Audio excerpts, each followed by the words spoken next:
Hello and नमस्कार everyone, I am doctor Megha और आज इस वीडियो में हम बात करेंगे गठिया के दर्द के बारे में कि किन टिप्स से आप अपने जॉइंट पेन, जिनको हम नॉर्मली गठिया का दर्द भी बोलते हैं, उनसे कैसे राहत पाई जा सकती है। क्योंकि लेटर 40s में आपको बहुत ज़्यादा ये चीज़ देखने को मिलती होगी कि उठने से बैठने में प्रॉब्लम होती है या बैठने से उठने में प्रॉब्लम होती है, चलने में प्रॉब्लम होती है, आपका जो पोस्चर है, जो गेट है बॉडी का, वो बदल जाता है। आप अक्सर चलते भी हैं तो चलने में आपका बहुत ही बैलेंस नहीं बन पाता या एक पैर आप यूजुअली दबा के चल रहे होते हैं, तो ये गठिया के दर्द के सिम्टम्स होते हैं। तो गठिया के दर्द में जो आर्थराइटिस का पेन होता है, बेसिकली होता क्या है, जो हमारे जोड़ों में फ्लूइड होता है, जिसको अक्सर हम नी जॉइंट में भी साइनोवियल फ्लूइड कहते हैं, उसका कम होना शुरू हो जाता है। जिसकी वजह से जब फ्लूइड कम है तो जो हड्डियां एक से ज़्यादा जुड़ी हुई हैं एक जोड़े में या एक जॉइंट में, वो घिसना शुरू कर देती हैं आपस में। जब वो घिसना शुरू कर देती हैं तो कार्टिलेज बोन्स का ख़त्म होता जाता है।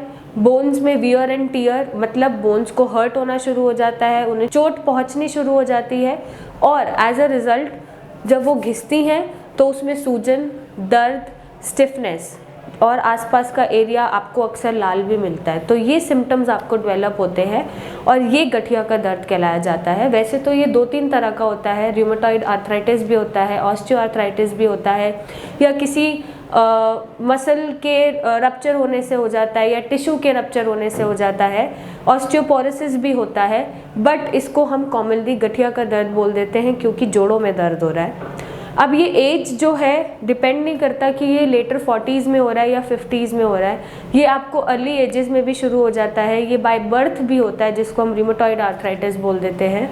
ये एक ऑटोइम्यून बीमारी में चला जाता है। तो ये तरह तरह के जोड़ों के दर्द होते हैं जो आपको जोड़ों में सूजन, दर्द और स्टिफनेस पैदा करके देते हैं। तो अब क्या आपको फॉलो करना है कि अगर आपको कोई भी गठिया का दर्द हो रहा है तो आप उसमें राहत पा सकते हैं। सबसे पहले अगर आप चाहते हैं कि दर्द कम हो, दर्द में आराम मिले, तो अगर आपका ओवरवेट है, बॉडी मास इंडेक्स के हिसाब से आपको अपना वेट अपनी हाइट के हिसाब से उसी बॉडी मास इंडेक्स में लाना पड़ेगा। सपोज मेरी हाइट अगर 5'6" है या 5'5" है तो मेरा वेट 50 to 55 kg होना चाहिए, उससे ज़्यादा नहीं होना चाहिए। तो आपको भी अपनी हाइट के हिसाब से अपना वेट मेंटेन करना पड़ेगा। नेक्स्ट, आपको अपने डाइट में खट्टी चीज़ें छोड़नी पड़ेंगी, खट्टे फ्रूट्स छोड़ने पड़ेंगे क्योंकि ये सारी चीज़ें यूरिक एसिड बढ़ाती हैं।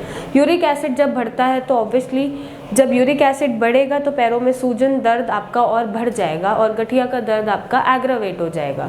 तो आपको खट्टी चीज़ें छोड़नी है।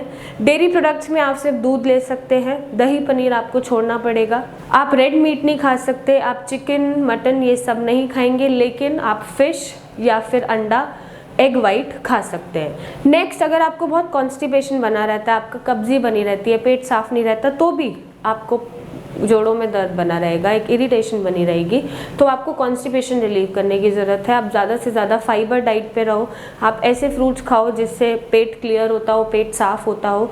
सफिशिएंट अमाउंट में आप पानी पीजिए। आप देखिए कि आपका पानी का इंटेक रेगुलर है या सफिशिएंट या एडिक्वेट है या नहीं है।